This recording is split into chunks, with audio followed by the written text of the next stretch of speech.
Greetings to all and sundry, Chancellor North Wales here. Just another little Chancellor's view. I'm afraid my PS1 isn't ready.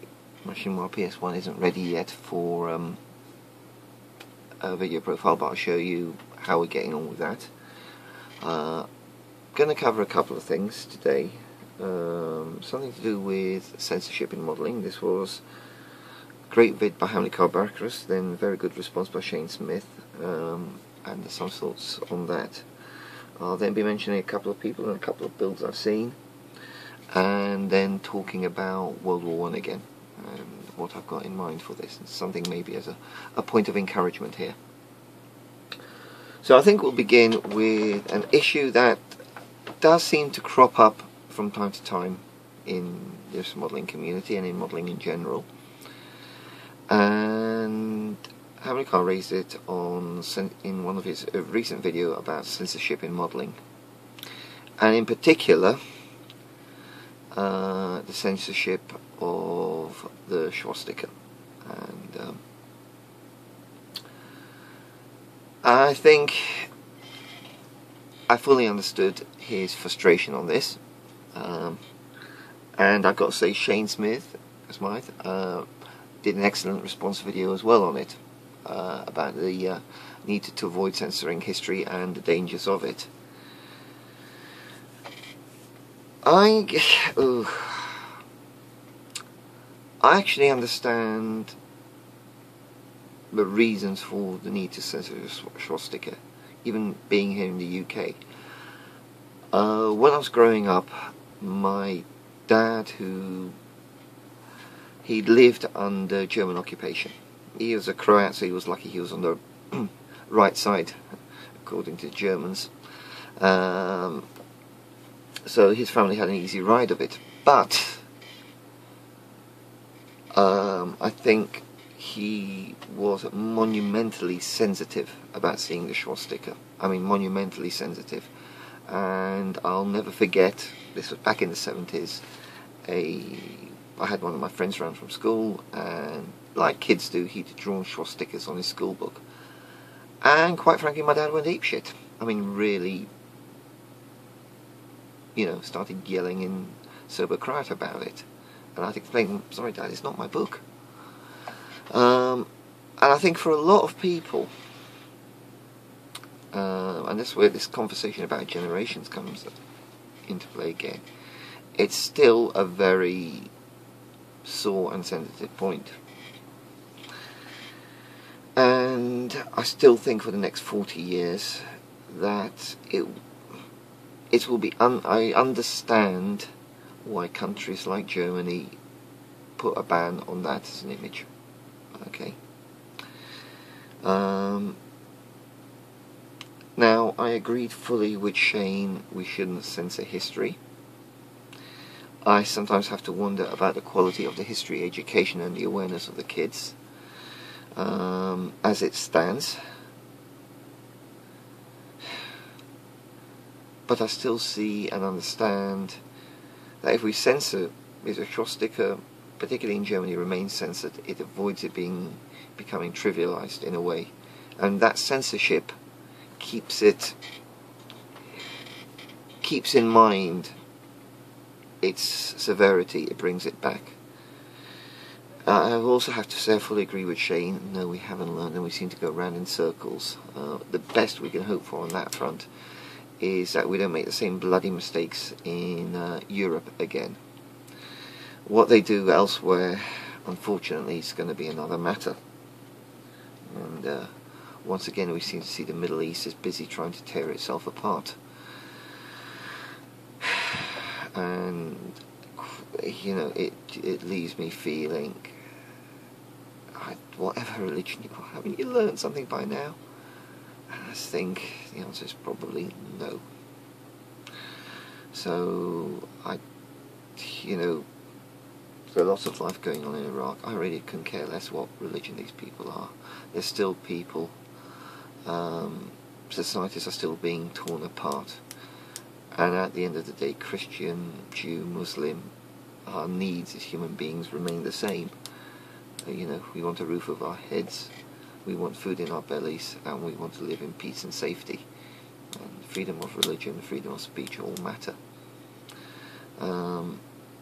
So at the end, we have to remember that these are people just like us, and I think just as the Germans were beguiled, led astray by National Socialism, so extremism of whatever colour continues to do the same thing today, and sadly, very sadly, we are not immune to it. So, Hamilcar Barkus, Shane Smith, you both did excellent vids, excellent discussions, and I would say to anybody, take a look at both. Okay? Gonna raise a name, Model Maker 123. This is a young lad. He's just finished secondary school, waiting to go on to college. He had a more active channel. That for various reasons he deleted his vid and is sort of starting from afresh now. I will say there, your vid explaining why you deleted, what you went through and your feelings, the effect of trolls, my heart goes out to you. Back in the 80s, before the days of the internet, I was in the same sort of position, and in boarding school you can't get away from it. We all have to find a way to survive. So, being there, lad, I'm glad you're finding a way forward now, and very much looking forward to your builds. You've made a good start on the Dogfight Double set, and it'll be nice to follow that. So look this lad up, Model Maker 123, subscribe to him, take an interest in his channel, and let's give the lad some encouragement. And next one I want to chat about is a guy who remains probably one of my favourite model makers on here, because he was my inspiration for this channel, is good old Rob, Basic Modelling.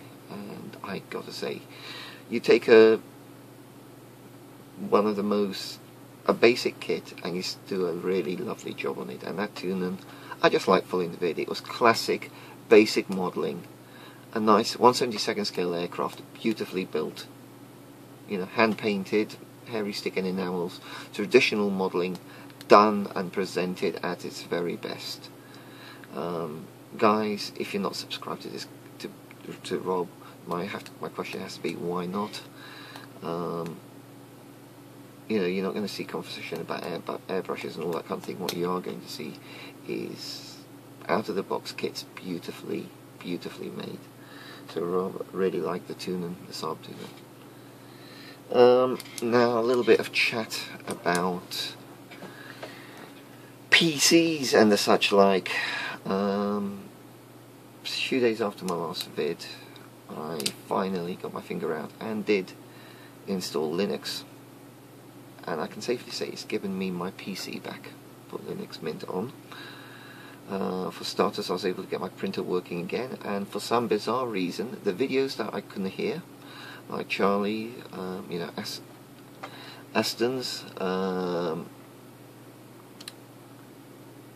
Brad Hare, and a couple of others whose vids the sound was playing up on.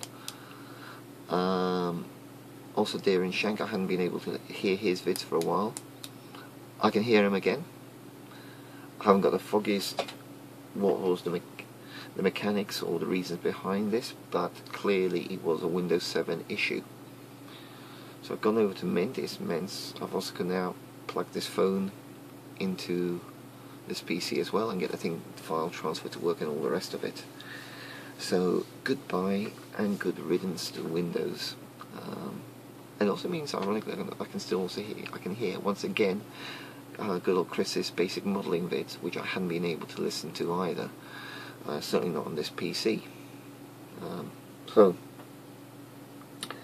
bit of a change, and you never know, I might even be able to get a webcam up and running for other chats with people and joining in communities. Now, on the issue of communities, I'm going to, a little while ago, our favourite Canosiadian. God, sorry guys, I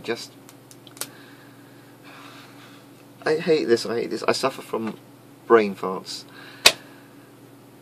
And the guy's name is on the tip of my tongue, and oh, this is so bloody embarrassing. It's our big Australian friend from Canada.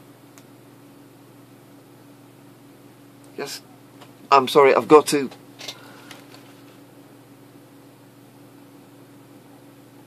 Oh, God, I'm sorry. It's one of these dreadful name blocks.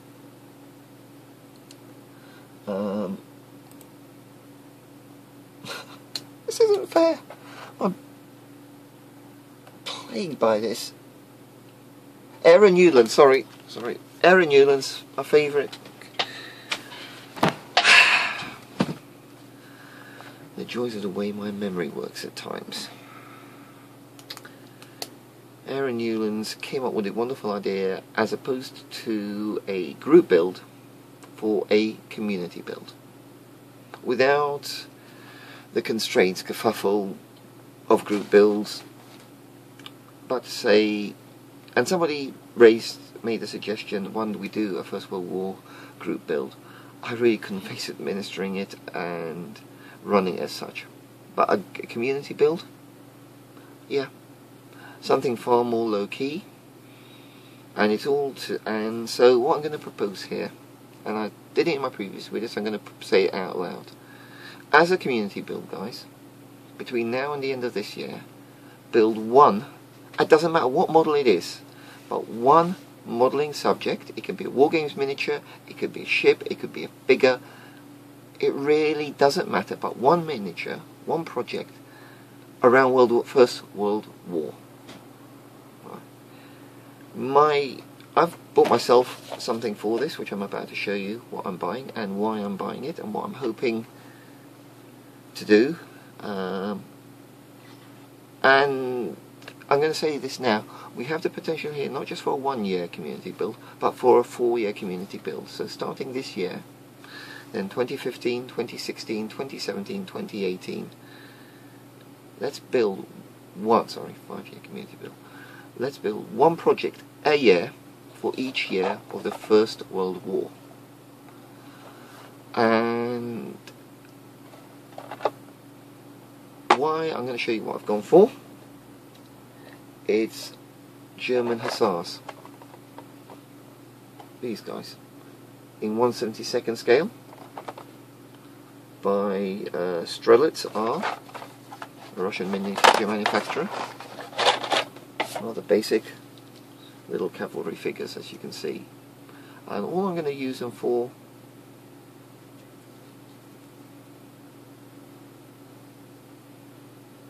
you can probably see this a bit better on this background. The horses.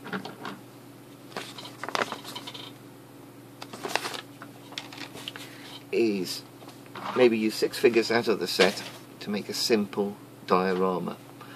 The reason why I've gone for this set, and I was originally thinking a male or female tank or something like this, or is that these guys would have been in service in 1914. You know, the German cavalry would have been out there, and they would have fought, I know, further on in the more open areas, particularly on the Eastern Front. So I wanted a unit that would not have been out of place in the battles of 1914. Next year, it might be a good idea to do an aircraft like the Fokker Eindecker or a BE-2 British fighter, something like that. So I would say to you guys, if you want to do this, a project to represent each year of the First World War, what I would suggest is have a dig at your history and pick something that would be appropriate to that year. Something appropriate for 1915, something appropriate from 1914, 1916. So in 1960, when the tanks first emerged, that's the time to be doing our, the early British armour. Going through to 1917, SE-5A, Stopwith Pup, Stopwith Triplane, something like that. Albatross 3, something, an aircraft like that. Then as we move on to 1918, then it could be a diorama featuring Americans and some of the later marks of the Newport, something like that. So give a little bit of thought to it.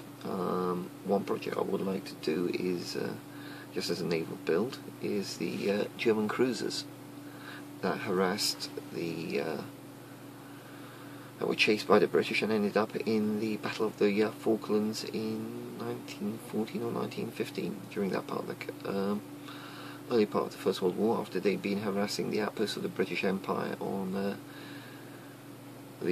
West Africa and down through the East Indies and that area. So there's a few projects that I certainly would like to build one First World War ship over the next few years. So, okay, I'm going to say it.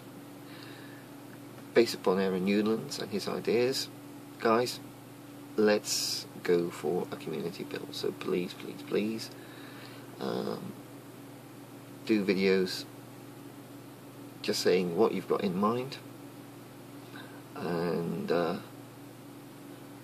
let's start doing something for this particular, to mark 100 years of this most significant of wars.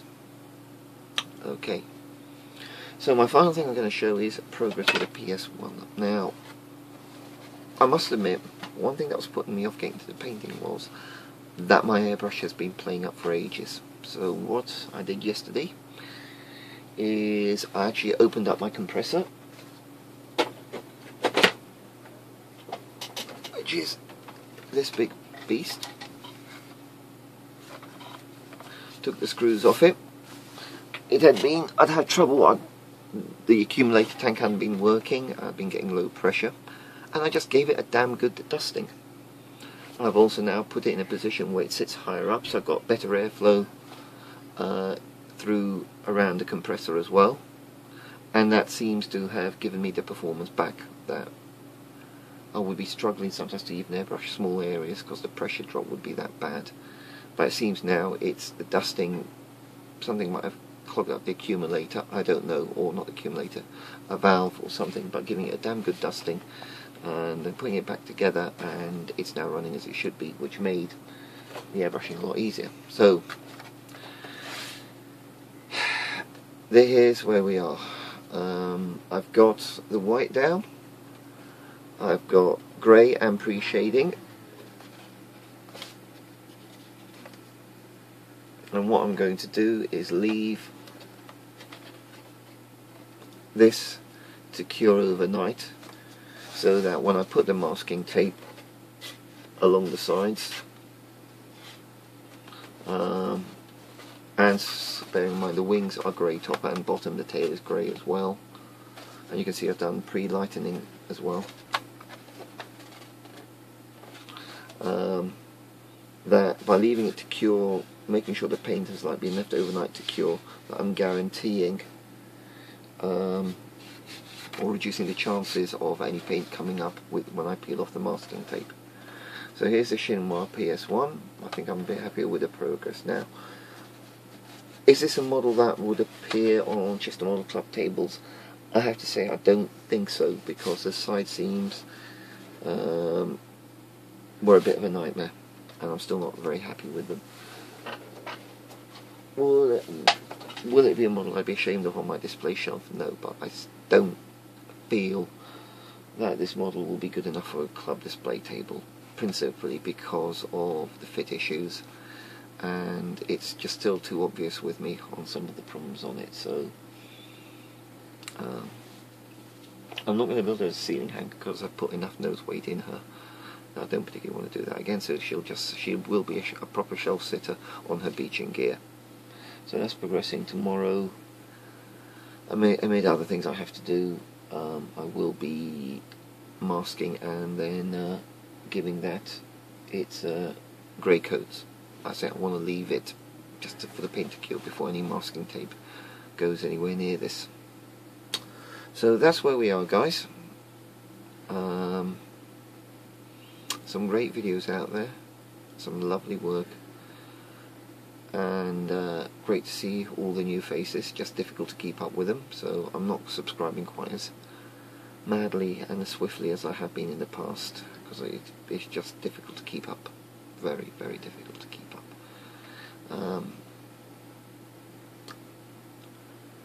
So guys, God bless, stay safe, look after yourselves, enjoy the summer, and I'll be signing out for now.